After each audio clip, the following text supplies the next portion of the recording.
안녕하십니까. 목요일 아침입니다. 한 주간의 강의가 이제 마쳐지는 날인데요. 오늘도 여러분들과 더불어 말씀에 함께 은혜를 나누길 원합니다. 우리가 이제 바울 서신을 오늘 같이 공부하게 되겠는데요. 바울 서신 13권입니다. 많죠. 지난 주간에 소선지서 12권을 한꺼번에 떼려고 막 하다 보니까 내용도 좀 부실하면서 시간도 많이 걸리고 마음이 바빴던 기억이 있어서 바울 서신을 13권을 한꺼번에 다 다루지 않고 오늘 둘로 나눠가지고 함께 생각해보는 그런 시간을 가지려고 합니다. 그래서 오늘은 바울 서신 1, 다음 주 월요일 날 바울 서신 2 이렇게 공부하도록 하겠습니다. 자, 바울 서신 13권의 저작 목적이 무엇일까요? 자, 바울은 어떤 목적을 가지고 이 13권의 저작을 남겼을까요? 초대교회 당시엔 복음이 이제 갓 전파되기 시작했죠. 교회가 이제 막 세워지기 시작했기 때문에 아직까지 교회는 어린 상황입니다. 든든하지 못한 상태였어요. 그러니까 이단의 침투에도 흔들릴 수 있었고 또 외부로부터 오는 이 박해에도 쉽게 쓰러질 수 있는 그런 연약성을 가지고 있었던 것이 초대교회의 모습입니다. 자, 이럴 때 이 복음에 대한 오해 그리고 이단들의 침투로 인한 교리적인 혼선 이런 것들이 교회 안에 참 벌어지게 되는 거예요. 여러분, 우리가 지금은 구약성경, 신약성경 다 가지고 있지만 그 당시에는 구약성경만 있었지 아직 신약성경은 이제 막 기록되기 시작하는 상황이었기 때문에 일반인들은 접할 수 없었어요. 구약성경도 종교 지도자들이 아니면은 여러분 접할 수가 없었던 겁니다. 그런 가운데서 여러분 복음에 대해서 이미 복음을 전달해 줬던 사도 바울은 떠나버리고 복음을 전달해 줬던 앞서간 주님의 종들은 다 떠나버렸단 말이에요. 그러니까 궁금한 게 있어도 뭐 물을 데도 없고 자기 나름대로 방식으로 갔다가 복음을 해석하다 보니 오해가 생기고 그런 가운데 교회 안에 이단들이 침투해 들어와서 그들이 가져야 될 정통신앙, 바른 신앙을 갖다 흔들어대는 이런 일들이 벌어지니까 굉장히 교리적인 혼선이 빚어지게 되었던 거예요. 그런 말미암아 흔들리고 있는 교회, 그리고 몸살을 앓고 있는 교회들이 많이 있었어요. 그런 오해를 시정하고 교회를 바른 신학 위에 든든히 세우기 위해서 사도 바울은 여러 교회와 개인에게 서신을 보내기로 한 것입니다. 그렇게 하여 탄생한 것이 이 바울 서신 13권이라 보시면 될 거예요. 그렇다면 왜 하필이면 서신이겠습니까? 그 당시 사도 바울이 어떨 때는 감옥에 갇혀 있기도 했어요. 어떨 때는 그쪽에서 사역이 너무 바쁘고 중요한 사역이 진행되고 있기 때문에 문제가 있다 하더라도 저 멀리 떨어져 있는 교회 당장 달려갈 수가 없는 상황이었어요. 그런 상황 속에서 그가 할 수 있었던 최선의 방법은 그쪽으로 가는 인편에 바로 서신을 갖다 기록해서 그 교회 문제점들에 대해서 바른 그 지도를 갖다 하는 것. 이것이 그 당시로서는 최선책이었기 때문에 그래서 서신이 많이 등장하게 된 것입니다. 그 가운데 첫 번째 봐야 될 것이 로마서입니다. 바울 서신 가운데 가장 대표적인 서신이라 보시면 되겠어요. 주제를 살핀다면 구원론 서신입니다. 사도 바울은 이 서신에서 로마 교회 성도들에게 율법의 행위가 아닌 믿음으로 의롭다함을 얻는 구원의 바른 도리를 가르치려고 시도합니다. 왜 율법이 아닌 이것이 강조가 됩니까? 바로 로마 교회 안에 유대교의 율법주의자들이 침투를 한 거예요. 그들은 이미 오랫동안 유대교를 갖다 섬겨오는 가운데 그래서 기독교를 갖다 개종한 사람들도 있었고 아직까지 유대교의 영향을 받는 위치에 있는 사람들이다 보니까 율법에 대해서 굉장히 소중하게 여기고 차마 율법을 떨쳐버리지 못하는 거예요. 그러니까 예수 믿는 믿음도 가지면서 또 율법도 지켜야만 구원받는다라고 이렇게 착각하고 있었던 사람들이 로마 교회 안에 많이 있었다는 얘기를 사도 바울이 인편을 통해서 듣게 된 겁니다. 너무 안타깝죠? 여러분, 예수 믿어도 또 율법을 지켜서야만 구원받는다면 예수님 십자가에 헛되게 죽으신 것 아니겠습니까? 예수님이 이 땅에 오실 이유가 없잖아요. 그런 측면에서 교회가 가져야 될 기본적인 신앙 자체가 흔들리고 있다는 것을 그는 직감하고 이래서는 안 되겠구나. 그래서 오직 예수님을 믿음으로 우리가 의로워지고 믿음으로 우리가 구원받을 수 있다는 것을 강조해서 보낸 서신이 바로 이 로마서입니다. 사도 바울은 자기 자신을 복음의 빚진 자로 자처합니다. 나는 복음의 빚진 자다. 나는 유대인에게도 빚진 자고 헬라인에게도 빚진 자다.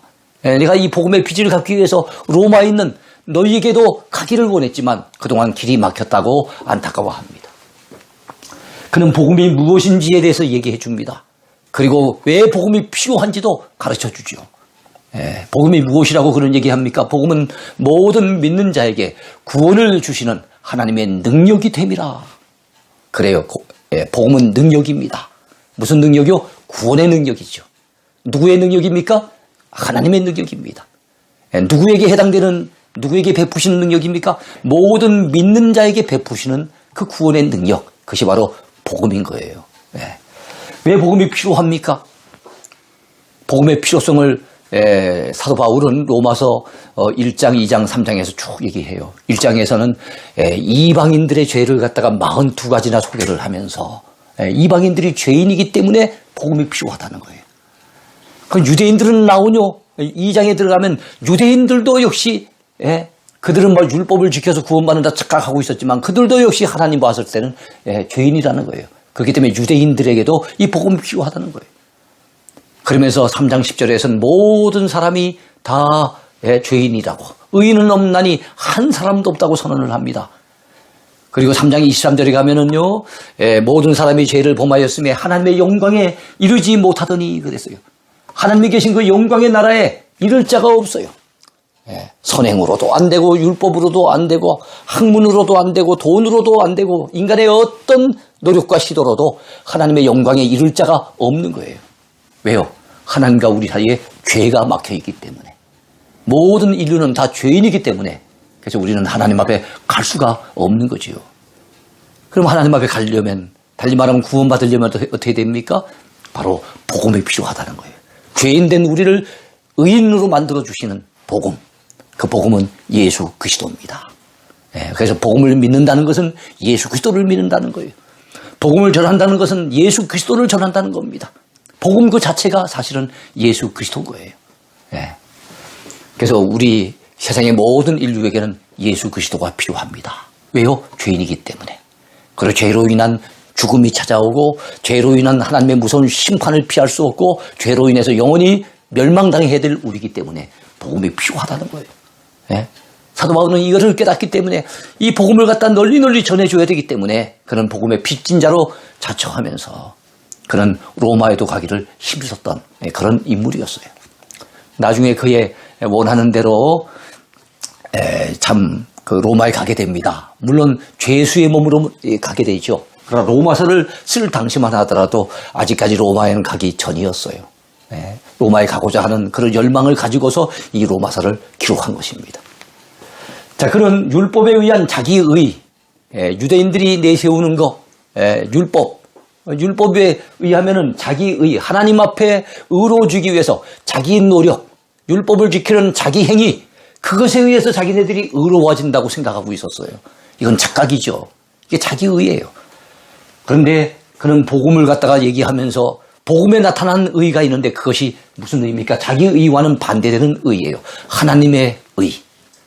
자기의 의는 자기가 행함으로 자기의 노력으로 자기가 준비한 의인데 비해서 하나님의 의는 우리를 위해서 죄인된 우리를 불쌍히 여기시고 사랑하셔서 하나님이 준비하신 의인 거예요. 하나님이 우리를 의롭게 해주시기 위해서 준비하신 하나님의 의 누굽니까? 예수 그리스도죠. 그 주님이 우리 죄를 대신해서 십자가를 지시고 우리의 모든 죄를 다 짊어지시고 그 죄로 인한 모든 형벌을 다 감당해 주심으로 우리는 예수님을 믿기만 하면 하나님 앞에 의로워질 수 있게 되는 거예요. 이게 바로 하나님의 의입니다. 옛말에 원님 덕에 나발 분다는 얘기가 있잖아요. 우린 예수님을 믿으면 예수님 덕에 죄인된 우리가 하나님 앞에 의롭게 설 수가 있다는 거예요. 이게 복음의 진리의 핵심입니다. 오직 의인은 믿음으로 말미암아 살리라. 그래서 로마서 1장 17절은 참 종교개혁자들이 그렇게 강조를 했던 말씀이기도 하고 많은 이들이 은혜를 받은 말씀인데요. 오직 의인은 어떻게 의인 될 수 있습니까? 믿음으로 말미암아 의인 되는 거예요. 믿음으로 말미암아 살게 되는 거예요. 이것을 갖다가 보통 이신칭의 교론이라고 얘기를 하죠. 믿음에 의하여, 믿음에 의거해서 의롭다고 칭함을 받는 거예요. 칭함을 받는다는 말은 원래는 의는 아닌데 의롭다고 인정을 해준다는 거예요. 누구 때문에요? 예수님을 믿는 믿음으로 갖다가 된 거니까 주님 덕분에 주님을 믿기만 하면 우리와 같은 죄인이 하나님 앞에 의롭다고 하늘 법정에서 땅땅땅 두드려서 인정을 해주니 얼마나 감사한 일입니까? 바울 사도가 고린도에 있을 때 로마 교회 성도들에게 바른 구원관을 가르치기 위해서 논리적으로 기록하여 여류 사업가이며 겐그레아 교회 여집사였던 누구 편입니까? 이 로마서의 전달자는 베베입니다. 베베 편으로 보낸 구원론 서신, 그것이 바로 로마서예요. 그래서 로마서는 사도 바울이 베베 편으로 로마 교회에 보낸 편지고 그 주제는 바로 구원론을 다루고 있다는 거. 그 구원의 핵심은 율법을 지킴으로 무슨 자기 의를 드러내서 그래서 하나님 앞에 구원받는 것이 아니라 순전히 예수 그리스도를 믿음으로 하나님의 의를 믿음으로 받아들임으로 우리가 하나님 앞에 의로워질 수 있고 구원받을 수 있다는 것. 이것을 로마서는 강조하고 있습니다. 그러니까 너무 우리 죄인된 우리에겐 너무나도 소중한 말씀이잖아요. 그렇지 않습니까? 허물 많고 죄 많고 하나님 앞에 우리 행위대로 갚으신다면 감히 설 수 없는 고개 들 수 없는 우리 죄인들이 예수 믿으면 의로워지고 주님 덕분에 우리가 구원받는다는 걸 생각하면 너무너무 감사지요. 그래서 성경 중에 너무 소중한 말씀이기 때문에 이것을 성경 중에 다이아몬드, 성경 중에 금강석이라고 하는 이런 별칭이 붙어있는 책이 로마서예요. 로마서는 너무 귀한 말씀입니다. 자, 두 번째입니다. 고린도전서인데 교리서신이에요. 사도 바울은 이 서신에서 고린도 교회 성도들에게 성도가 지녀야 할 순결과 믿음의 성숙을 가르칩니다. 여러분, 성숙. 왜 믿음의 성숙을 강조했을까요? 고린도 교회에 많은 문제가 있었지만 그 문제의 대다수는 바로 그들의 믿음이 성숙하지 못했기 때문에 미성숙 상태에 있었기 때문에 생긴 거예요. 가장 대표적인 것 중에 하나가 뭡니까? 고린도 교회는 네 파가 나눠졌어요. 바울파, 아볼로파, 게바파. 여기서 게바는 베드로입니다. 베드로를 아람어로 갖다 발음하면 게바가 돼요. 그리고 게바파. 그 다음에 여기도 저기도 끼지 못한 사람은 그리스도파. 네 파가 나눠졌어요. 누구에게 은혜를 받았느냐, 누구에게 세례를 받았느냐, 누구의 영향력을 받았느냐, 여기에 따라서 파가 나눠졌으니까 교회가 예수 그리스도의 터전 위에 세워져야 되는데 사람의 터전 위에 세워지면 이거 말이 안 되잖아요. 그래서 서로 싸우게 된 거예요. 분열된 거예요. 여러분 어린애들 별것 아닌 것 같다가 자주 싸우는 거 여러분 보시잖아요. 그래서 엄마한테 일러주고 아빠 아무개가 어쩌고 일러주는 이유가 뭡니까? 별것 가만히 들어보면 별것 내용은 아니에요. 근데 그것 때문에 삐져가지고 싸우고 하는 걸 보면 왜 그래요? 성숙이 안 됐으니까 그런 거예요. 그러니까 교회 안에 분열됐다는 거, 다툰다는 거, 나누어져 있다는 거, 이거는 영적으로 미성숙한 상태에 있다는 것을 보여주는 겁니다. 고린도 교회가 네 파로 나뉘어져 분열하는 것은 신앙의 미성숙으로 인한 문제였기 때문에 그래서 신앙의 성숙을 강조하는 책이 바로 고린도전서입니다. 그뿐만 아니라 고린도 교회 내부에는 재반 문제들이 많았어요. 그 문제들을 해결하고 바로잡아주기 위해서 바로 이 서신 고린도전서가 필요했던 거예요. 이 고린도 지역은 어느 지역입니까? 사도 바울이 2차 전도 여행할 당시에 그 그리스 지역을 갖다 전도를 하는데 헬라 지역, 현재 그리스 지역을 전도하는데 그리스의 북쪽 지역을 우리 지난번에 지리 공부할 때 배웠었죠. 마게도냐 지방 그랬습니다. 남쪽 지역을 어디라 그래요? 남쪽 지역을 바로 아가야 지방이라 그랬거든요. 그런데 이 마게도냐 지방의 중심 도시는 바로 데살로니가입니다. 그리고 남쪽에 있는 이 아가야 지방의 중심 도시가 어딘가 하면 바로 고린도예요. 사도 바울은 고린도에 1년 6개월 동안 머물렀어요. 에베소를 제외하면 3년 동안 머물렀던 에베소를 제외하면 두 번째로 많이 오랫동안 머물렀던 곳이 고린도입니다. 그만큼 고린도를 중요시 여겼다는 거죠. 그리고 고린도에는 편지를 2권이나 보냅니다. 고린도전서, 고린도후서. 그만큼 비중 있는 교회였어요. 자, 그런데 그 교회 안에 여러 가지 문제가 많았다는 거예요. 어떤 문제들이 있는지 한번 보겠습니다. 사도 바울은 이 책에서 십자가 신학을 1장에서는 십자가 신학에 대해서 강조를 해요. 예. 그 다음에 성적인 부도덕과 결혼의 문제를 해서 다루게 됩니다. 그 다음에 세상 법정에서의 성도 간의 송사 문제, 이 송사 문제를 또한 6장에서 다루게 돼요. 성도들끼리 서로 싸워가지고 교회 안에서 해결을 못하니까 세상 법정에다가 더 송사하는 거, 그 오늘날 교회 안에도 많이 보이는 부분이에요. 얼마나 안타까운 겁니까? 예. 하나님의 교회가 세상 법정에서 판결을 받는다는 게 얼마나 부끄러운 일입니까? 예. 성도들끼리 서로 대화를 통해서 해결하지 못하고 믿음으로 갖다 해결하지 못하고 이걸 세상 법정으로 가져간다는 건 얼마나 큰 문제가 있습니까? 근데 고린도 교회 안에 그런 문제가 있었다는 거예요. 예. 또 우상 제물의 식사 문제, 이게 8장에서 주로 다루고 있어요. 성찬식에 또 갖가지 생겨나는 문제들 12장에서 다루고 있습니다. 은사 문제, 은사 문제는 또 역시 12장에서 다루고 있고요. 그리고 난 다음에 이번에는 성찬식의 문제는 11장입니다. 성찬식의 문제는 11장에서 다루고 있고 은사 문제는 12장에서 다루고 있어요. 그리고 부활에 대한 의심 문제, 이거 15장에서 다룹니다. 자, 이런 여러 가지 문제가 있었다는 거예요. 부활을 의심하는 자들이 있었다는 거예요. 그게 안타깝죠. 그래서 부활의 확실성, 그리고 부활 믿음의 중요성에 대해서 아주 길게 58절에 걸쳐서 길게 다루고 있는 것이 바로 부활장입니다. 고린도전서 15장이에요. 은사장은 고린도전서 12장이고 그 가운데 최고의 은사를 사랑의 은사라고 하면서 사랑장 13장에서 다루고 있어요. 이런 어때든 교회 안의 중요한 문제들에 대해서 답을 제공하고, 그래서 교회가 그런 문제 때문에 이렇게 흔들리지 않고 혼선이 빚어지지 아니하고 안정을 찾게 하기 위해서 이 고린도전서를 기록해서 보낸 겁니다. 자, 이번에 세 번째는 고린도 후서입니다. 역시 교리 서신이에요. 구원론 서신, 아니면 교회론 서신, 기독론 서신, 이렇게 안 하고 교리 서신이라는 것은 여러 가지 문제를 많이 다루고 있기 때문에 그렇습니다. 사도 바울은 이 서신을 통해 고린도 교회 성도들에게 바울 자신의 사도권에 대한 오해를 불식시키고자 했어요. 고린도 교회 성도들 가운데는 사도 바울에 대해서 저분이 정말로 주님의 사도가 맞느냐, 그런 오해를 가진 자들이 있었다는 거예요. 왜냐하면 사도 바울이 전하는 메시지의 주된 내용은 바로 예수 그리스도였어요. 그리고 그분의 십자가였어요. 그리고 부활의 메시지였어요. 그래서 사도 바울이 여러분 그 자신의 무슨 대단한 자랑, 그분이 가는 곳마다 무슨 굉장한 기적을 행해가지고 죽은 자를 살려내거나 병든 자를 고쳐내거나 이런 기적적인 것 소개하지 않아요.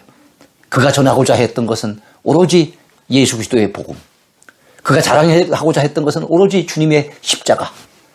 근데 문제는 고린도 교회 안에 파고드는 잘못된 거짓 선지자들, 거짓 선생들은 자기들이 직접적으로 하나님 앞에 대면을 해서 하나님의 계시를 직접적으로 받기도 하고 자기들이 막 그 하나님의 능력으로 갖다 굉장한 일을 행하는 것처럼 이렇게 전하다 보니까 오히려 그들의 말에 귀가 솔깃해져 가지고 사도 바울은 정말 저 사람이 주님의 사도가 맞느냐 하는 이런 의심을 드러내는 자들이 있었다는 거예요. 이런 오해를 불식시키기 위해서 사도 바울은 주의 복음을 전하다가 겪었던 숱한 고난들, 그리고 주님 앞에 보았던 어떤 계시들, 이런 것들을 소개를 해요. 소개를 해요. 자기 자랑을 위해서가 아니에요. 그야말로 자기에게 사도권이 의심받는다면 자기가 전한 복음에 대해서도 그들은 의심하게 될 것이고, 그럼 교회 자체가 흔들리잖아요. 그래서 자기가 정말 주님의 사도가 분명한 것을 갖다가 전하는데 그는 그가 행했던 굉장한 기적적인 역사를 소개하면서 자기가 사도인 것을 강조하지 않아요. 내가 만약에 주님의 사도가 아니었다면 어떻게 그렇게 매를 맞으면서 감옥에 갇히면서 굶주리면서 배를 타고 다니면서 그 풍랑에 시달리면서 그 죽을 고비를 숱하게 넘기면서 돌에 맞아가면서 어떻게 왜 이렇게 복음을 전했겠는가? 내가 주님의 사도가 아니라면 어떻게 그렇게 할 수가 있겠는가? 그래서 그는 정말로 복음을 전하면서 겪었던 숱한 고난, 그런 어떤 것들을 쭉 소개를 하는 내용도 역시 또 고린도 후서에 나옵니다. 그는 복음의 바른 진리를 일깨워주고자 했습니다. 그런 이유로 탄생한 본서, 이 고린도 후서는 바울 개인의 간증이 많이 나타나요. 간증이 많이 나타나요. 그것을 감동적으로 기술한 서신이 바로 이 고린도 후서입니다. 고린도 후서를 읽다 보면 마음이 참 따뜻해지고 고린도 후서를 읽다 보면 굉장히 참 마음에 은혜를 받을 때가 많아요. 저도 이 고린도 후서를 설교하다가 때로는 참 마음이 뜨거워짐을 느낄 때가 많았습니다. 그런 자신이 참 사도임을 증거하기 위해 그리스도의 복음을 전파하다가 겪었던 숱한 고난을 소개하고 육신의 가시, 자기 몸의 가시로 말미암아 약한 가운데서도 자기가 오히려 강한 자가 될 수 있었던 것을 소개합니다. 사실 육신의 가시는 자기에게 있는 육신의 질병 아니겠습니까? 어떤 질병인지 우리가 정확히 알기는 어려워요. 몇 가지 설이 있습니다. 그러니까 어떻게 보면 사도로서 그런 육신의 질병을 소개한다는 것은 부끄러운 일이잖아요. 남들이 어떻게 생각할까 오히려 부끄러워서 말을 하지 못할 터인데 오히려 그는 담대하게 자기의 약점을 있는 대로 다 드러냅니다. 드러내면서 자기가 여러분 그 3층천 셋째 하늘에 갔던 것, 셋째 하늘에 갔던 것을 갖다 달리 말하면 천국에 가서 경험했던 사실들을 얘기하면서도 자기의 이야기를 하는데 그가라고 표현해서 꼭 제3자가 삼자가 경험했던 것처럼 그게 자기의 자랑거리는 감춰요. 그러니까 자기의 약점은 그대로 드러냅니다. 그러면서 하는 얘기가 나는 이런 약점이 있었지만 약점 때문에 내가 주의 일을 못한 것이 아니라 내가 내 몸에 가시가 있었기 때문에 더욱더 주님을 의지하게 되므로 주님의 강한 능력이 내게 와서 머무를 수 있었으니 나는 약할 때 오히려 강함이라. 약함으로 인해서 오히려 강한 자로 살 수가 있었다고 그는 그렇게 소개를 하고 있습니다. 자, 사도 바울은 본서를 통해서 그리스도인들의 다양한 별명들도 제시해줘요. 자기만 그런 고난당하고 자기만 그런 약함이 있는 것이 아니잖아요. 그런데 여러분 우리 그리스도인들은 오히려 약할 때 강해질 수 있고요. 얼마든지 주님 앞에 더 귀하게 쓰임받을 수가 있는데 예컨대 우리를 그리스도의 향기라고 소개를 합니다. 또한 그리스도의 편지라고도 소개를 해요. 2장에서는 그리스도의 향기, 3장에서는 그리스도의 편지, 4장에서는 보배를 지닌 질그릇으로 표현해요. 이런 편지를 보면은 그 사람이 어떤 의도로 갖다 전하고자 하는 그 내용을 알 수가 있죠. 편지를 보면 그 사람을 알 수 있는 거예요. 근데 왜 우리가 그리스도의 편지입니까? 안 믿는 자들이 우리를 바라봤을 때, 야, 예수님이 바로 저런 분이구나. 예수님을 느낄 수 있게 되기 때문에 그리스도의 향기가 되기도 하고 편지가 되기도 하는 거예요. 왜 보배를 지닌 질그릇입니까? 우린 질그릇 같은 존재예요. 깨지기 쉬운 존재입니다. 연약한 인생이죠. 그렇게 값어치 있는 것 존재도 못 돼요. 근데 우리는 그냥 질그릇은 아니에요. 우리가 보배를 모시고 있어요. 이 세상의 보배가 누구십니까? 예수 그리스도잖아요.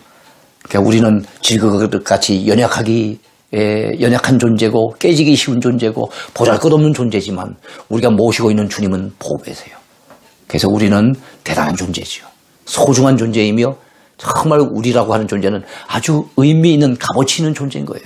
왜요? 보배를 지닌 질그릇이기 때문에. 그는 5장에서는 새로운 피조물이라고 얘기를 합니다. 누구든지 그리스도 안에 있으면 새로운 피조물이라. 이전 것은 지나갔으니 보라 새 것이 되었도다. 그는 그렇게 외쳤어요. 예전에 어느 장로님이 목사님 댁을 방문했어요.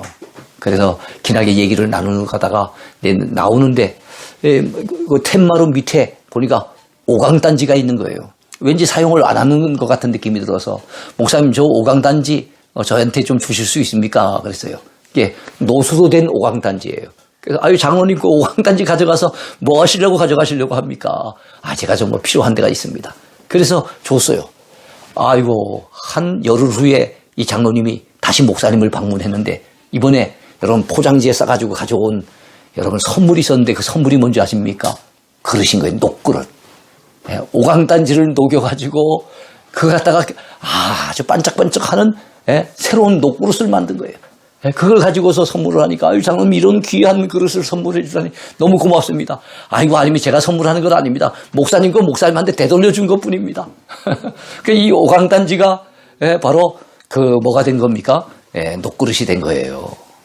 그래 그것처럼 우리는 이런 요강단지와 같이 참 별볼일 없는 냄새나고 참 그런 연약한 존재였는데 우리가 예수 그리스도 안에 들어가면 예수 그리스도는 우리를 완전히 새로운 피조물로 만들어 주신 거예요.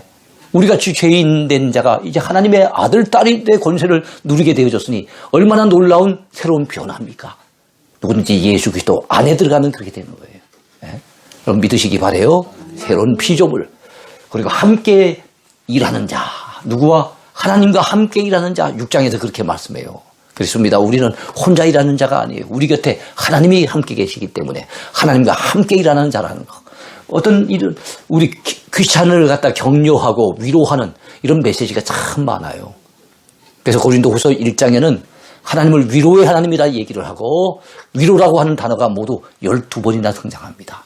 그만큼 고린도 교회 성도들을 위로해 주기 위해서 전해준 메시지가 바로 고린도 후서입니다. 그 메시지가 오늘 우리에게도 큰 위로가 되고 힘이 되지요. 네. 이번엔 갈라디아서를 보겠습니다. 갈라디아서는 구원론 서신이에요. 네. 사도 바울은 갈라디아 교회에 침투한 율법주의 이단. 자, 율법주의 이단 하니까 또 딱 생각이 나는 게 어느 교회입니까? 아까 이미 로마 교회 안에 율법주의 이단이 침투해 있다 그랬잖아요. 초대교회 당시에는 율법주의 이단과 영지주의 이단이라고 하는 양대 이단이 있었어요. 율법주의 이단은 바로 유대인들의 간직한 그 유대교라고 하는 것을 배경으로 나온 이단이에요. 영지주의 이단은 바로 이방인들을 이방 지역에서 들어온 이단이에요. 이 양대 이단이 있었는데 바로 갈라디아 교회는 로마 교회와 마찬가지로 율법주의 이단이 침투를 해 있었던 거예요. 그래서 그것을 다른 복음이라 얘기를 합니다. 예수 믿더라도 율법은 지켜야 된다. 율법을 지킴으로 우리가 의로워지고 율법을 지킴으로 구원받는다라고 하는 것은 복음이 아니에요. 그것은 다른 복음이죠. 오늘날 이단에 대한 표현을 다른 복음이라고 얘기를 하죠. 우리는 다른 복음을 따르면 안 됩니다. 바른 복음을 따라야 되는 거예요. 발음이 비슷하지만 영 달라요. 다른 복음이 아니라 바른 복음을 여러분 따르고 믿어야 될 줄로 믿습니다. 자, 믿음으로만 얻는 구원과 율법으로부터의 자유를 설파합니다. 갈라디아서, 자유의 서신이에요. 자유를 강조합니다. 죄로부터 우리는 자유할 수 있어요. 예수 믿으면 죄로부터 자유하고 예수님을 믿게 되어진다면 우리는 율법으로부터도 자유하는 거예요. 율법에 얽매여 있으면 안 되는 거예요. 기독교 핵심 진리를 강경하고 논리적으로 서술한 이 본서, 이 갈라디아서는 로마서와 함께 대표적인 구원론 서신이에요. 기독교인의 자유의 대헌장 또는 자유의 서신, 이런 별명으로 불리는 책, 그것이 바로 갈라디아서입니다. 여러분, 율법에 얽매이지 마세요. 우린 그리스도 예수 안에서 참 자유를 얻은 사람들입니다. 이 자유를 마음껏 누리며 살아야 될 줄로 믿습니다. 복음 안에 자유가 있어요.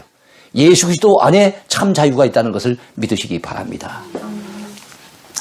사도 바울은 본서에서, 이 갈라디아서에서 자신이 복음의 일꾼임을 변호하고 더 나아가 복음의 메시지를 변호했어요.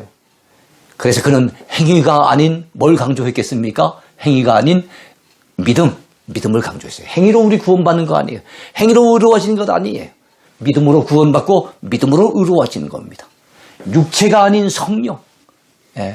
그래서 육체를 위해서 심는 자는 육체로부터 썩어질 것을 거둘 거예요. 그래서 자기 육체만 의지하고 육체적으로 뭘 지킴으로 뭐 구원받는다 생각하는 건 돌아올 게 아무것도 없어. 썩어질 것밖에 없어요. 그러나 성령의 감동을 따라 예수님을 믿음으로 의로워지는 인생은 여러분 성령을 통해서 영생이라고 하는 열매를 거두게 돼요. 사람은 뿌리는 대로 심는 대로 거두게 되어 있다고 갈라디아서 6장에서 말씀합니다. 그렇기 때문에 여러분 우리가 육신만 자꾸만 의지하는 그것을 심으면 안 돼요. 우리 모두는 성령의 감동을 따라 성령의 이끄심을 따라 우리는 믿음으로 심어서 영생을 거두는 자가 되어야 될 줄로 믿습니다.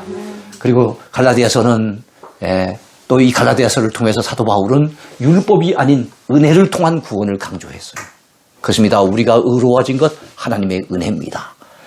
예수 믿고 구원받은 것 철저하게 하나님의 은혜입니다. 여러분 우리는 정말로 내 자신의 공로를 내세울 것이 아무것도 없는 인생임을 우리는 알아야 돼요. 그래 철저하게 하나님의 은혜로 구원받은 것을 깨닫고 나된 것은 하나님의 은혜로라 하는 그 사도 바울의 고백이 저와 여러분들의 고백이 되었으면 좋겠어요. 오늘도 주의 은혜 풍성한 한 날이 되기를 바랍니다. 그 다음에 마지막 에베소서입니다. 에베소서 에베소서는 교회로운 서신이라고 하는 특성을 가지고 있습니다. 교회로운 서신. 사도 바울이 에베소 교회를 통해 그리스도 안에서 이루어져야 될 교회의 연합과 일치를 강조하며 보낸 서신이 바로 이 에베소서입니다. 그리스도 안에서, 영어로 친다면 in Christ, 헬라어로 친다면 en Christo, 이것이 모두 35번이나 나와요. 교회가 뭡니까? 그리스도 안에 머무는 존재들, 그게 교회예요. 여러분, 교회와 예배당은 다르죠? 예배당은 교회가 모이는 장소, 건물 개념입니다. 장소 개념이 예배당이고 그 안에 모인 사람들, 바로 그 무리들이 바로 교회인 거예요. 교회. 저와 여러분들을 그저 합치면 교회가 되는 거예요. 이 땅에서 예수님을 구주로 믿고 하나님을 아버지로 섬기는 모든 사람들, 그게 다 큰 우주적인 교회인 거예요.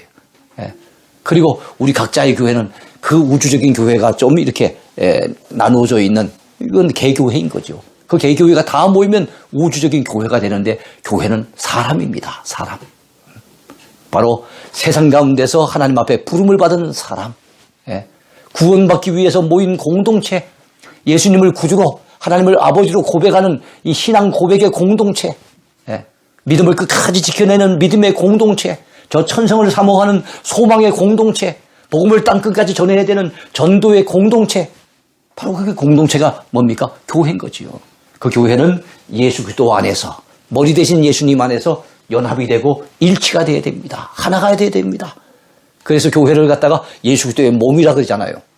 몸이 나눠진 거 봤습니까?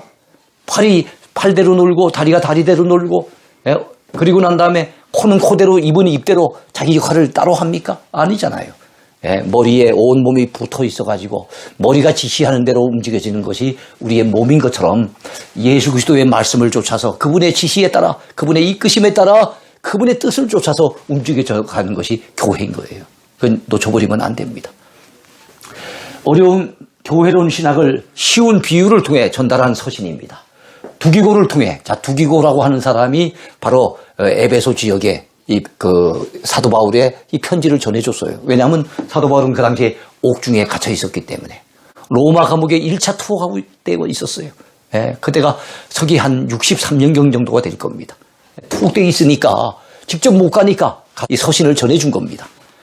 자, 그래서 이 옥중 서신 가운데는 에베소서가 있고, 빌립보서가 있고, 골로새서가 있고, 빌레몬서, 이렇게 4권의 서신을 옥중 서신이라고 얘기합니다.